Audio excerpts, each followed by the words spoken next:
Pulse కి స్వాగతం. ఈ రోజు వార్తల్లోని ముఖ్యాంశాలు. జనసేన టీడీపీతో పొత్తుకు తాము సిద్ధమంటున్న సిపిఐ, బీజేపీ పక్కన పెట్టాలని సూచన.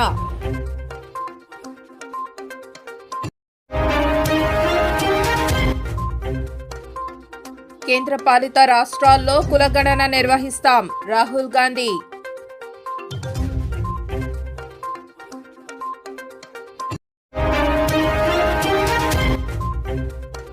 మధ్యప్రదేశ్లో బీజేపీకి ఎదురుగాలి, సీఎం శివరాజ్ సింగ్ చౌహాన్ ప్రభుత్వంపై తీవ్ర వ్యతిరేకత.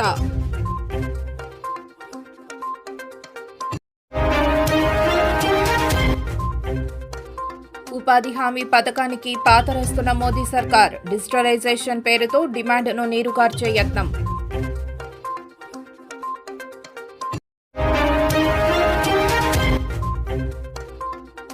ముడి చమురు ధరలు పెరిగితే ముప్పు తప్పదు, పెట్రోలియం మంత్రి కీలక వ్యాఖ్యలు.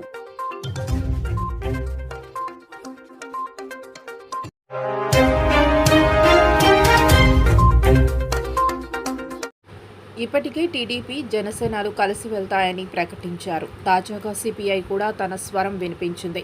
జనసేన అధినేత పవన్ కళ్యాణ్ను కేంద్రం పట్టించుకోవడం లేదు, కోపంగా ఉందని కీలక వ్యాఖ్యలు చేశారు సిపిఐ రామకృష్ణ. అంతేకాదు, జనసేన టీడీపీతో పొత్తుకు తాము సిద్ధంగా ఉన్నామని స్పష్టం చేశారు. జనసేన పార్టీ అధ్యక్షుడు పవన్ కళ్యాణ్పై బీజేపీ పెద్దలకు కోపంగా ఉందని కీలక వ్యాఖ్యలు చేశారు సిపిఐ రాష్ట్ర కార్యదర్శి రామకృష్ణ. బీజేపీ పవన్ను పట్టించుకునే పరిస్థితుల్లో లేదన్నారు. పవన్ కళ్యాణ్ ఎన్డీఏలో ఉండి బీజేపీకి సపోర్ట్ చేయడం హర్షించదగ్గ విషయమన్నారు. ఆయన గట్స్ను మెచ్చుకుని తీరాల్సిందేనన్నారు రామకృష్ణ. ఎన్డీఏలో భాగస్వామిగా ఉన్న టీడీపీతో పొత్తు పెట్టుకోవడంతో పవన్ను తాము అభినందిస్తున్నామన్నారు. రానున్న ఎన్నికల్లో బీజేపీని పక్కన పెట్టి టీడీపీ, జనసేన, సిపిఐ, సిపిఎం కలిసి పోటీ చేయాలని కోరారు.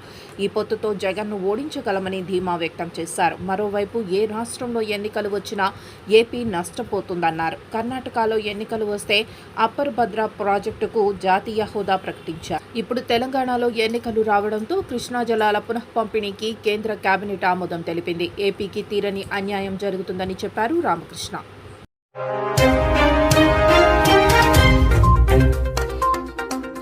కాంగ్రెస్ పాలిత రాష్ట్రాల సీఎంలు ఆయా రాష్ట్రాల కులగణన చేపట్టేందుకు చర్యలు చేపడతారని కాంగ్రెస్ అగ్రనేత రాహుల్ గాంధీ వెల్లడించారు.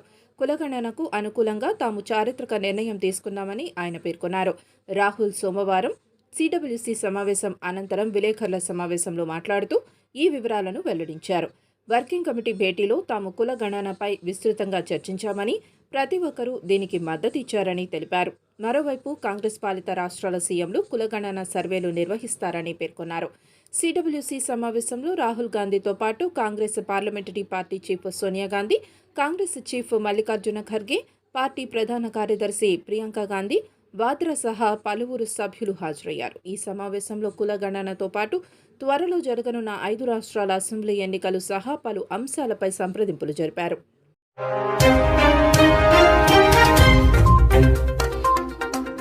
మధ్యప్రదేశ్లో అధికార బీజేపీపై ప్రజల్లో తీవ్ర వ్యతిరేకత నెలకొంది. సీఎం శివరాజ్ సింగ్ చౌహాన్ ప్రభుత్వంపై అవినీతి ఆరోపణలు వెల్లువెత్తుతున్నాయి. దీంతో ఎన్నికల్లో గట్టెక్కేందుకు ఏకంగా 7 ఎంపీలను బీజేపీ అసెంబ్లీ ఎన్నికల బరిలోకి దింపింది. 2018లో జరిగిన అసెంబ్లీ ఎన్నికల తర్వాత నుంచి 2020 మార్చి మధ్య 15 నెలలు మినహా బీజేపీ గత 4 పర్యాయాలుగా అధికారంలో ఉంది. సుదీర్ఘకాలం అధికారంలో ఉన్న కమలం పార్టీపై ప్రజల్లో వ్యతిరేకత వ్యక్తమవుతుంది. ఈ క్రమంలో కమలం పార్టీ ప్రధానంగా మోదీ చరిష్మాని నమ్ముకుంది. రాష్ట్రంలో బీజేపీ 50% కమిషన్ సర్కార్ను నడుపుతున్నదని కాంగ్రెస్ విమర్శిస్తున్నది. గత 18 ఏళ్ల బీజేపీ పాలనలో 250కి పైగా మేజర్ స్కామ్లు జరిగాయని ఆరోపిస్తూ లిస్టు విడుదల చేసింది. వీటిలో వ్యాపం, రిక్రూట్మెంట్, అడ్మిషన్ స్కామ్ వంటివి ఉన్నాయి. మరోవైపు మధ్యప్రదేశ్లో నేరాలు విపరీతంగా పెరిగాయి. మహిళలపై లైంగిక దాడులు, దళితులు, గిరిజనులపై దాడుల వార్తలు నిత్యం వస్తున్న విషయం తెలిసిందే. ప్రాజెక్టు చీతాలో 6 చీతాలు, 3 కూనల మరణాల అంశం కూడా బీజేపీకి ప్రతికూలమయ్యే అవకాశం కనిపిస్తుంది. రాష్ట్రంలో రైతాంగం, నిరుద్యోగ సమస్యలు ఎలాగూ ఉండనే ఉన్నాయి. 2020 మార్చిలో తిరుగుబావుట ఎగురవేసి కాంగ్రెస్ ప్రభుత్వాన్ని కూల్చిన ప్రస్తుత కేంద్ర మంత్రి జ్యోతిరాదిత్య సింధియా తన మద్దతుదారులందరికీ టికెట్లు ఇప్పించుకోవడం పెద్ద సవాలని చెప్పవచ్చు.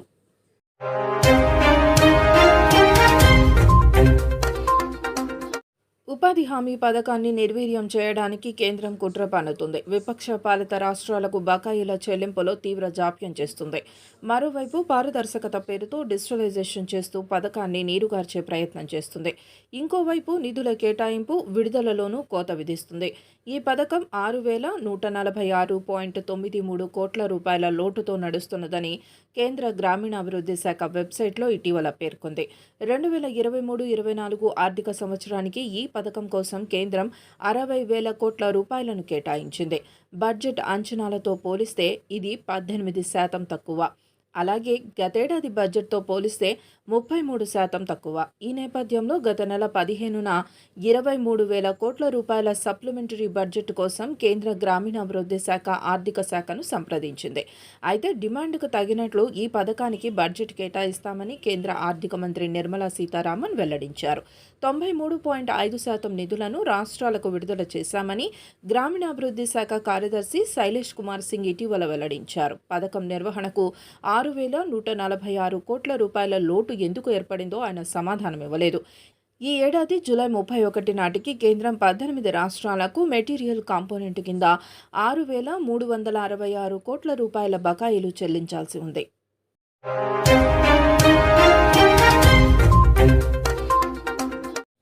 ఇజ్రాయెల్ హమాస్ వార్ నేపథ్యంలో మధ్యప్రాచ్యంలో నెలకొన్న వివాదాన్ని భారత్ నిశితంగా పరిశీలిస్తోందని కేంద్ర పెట్రోలియం, సహజ వాయువు మంత్రి హర్దీప్ సింగ్ పూరి పేర్కొన్నారు. ఇజ్రాయెల్ హమాస్ మధ్య భీకర దాడులతో అంతర్జాతీయ మార్కెట్లో ముడి చమురు ధరలు బ్యారెల్కు $3 పైగా పెరిగిన క్రమంలో మంత్రి ఈ వ్యాఖ్యలు చేశారు. హమాస్ దాడులతో మధ్యప్రాచ్యంలో రాజకీయ అనిశ్చితి కారణంగా చమురు సరఫరాలపై ప్రతికూల ప్రభావం పడుతుందనే ఆందోళన వ్యక్తమవుతోంది. వివాదం కొనసాగుతున్న ప్రాంతంలో వాణిజ్య ప్రాధాన్యతపై ఢిల్లీలో జరిగిన ఓ కార్యక్రమంలో పెట్రోలియం మంత్రి హర్దీప్ సింగ్ పూరి మాట్లాడుతూ అంతర్జాతీయ ఇంధనానికి ఆ ప్రాంతం సెంట్రల్ హబ్గా ఉందని, ఎలాంటి పరిస్థితులు ఉత్పన్నమైనా భారత్ ధీటుగా ఎదుర్కొనేందుకు సన్నద్ధంగా ఉందని అన్నారు.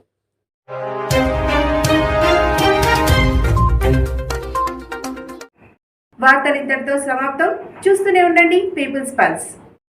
సామాన్య ప్రజల గుండె సవ్వడి, ప్రజానాడి. చూస్తూ ఉండండి పీపుల్స్ పల్స్.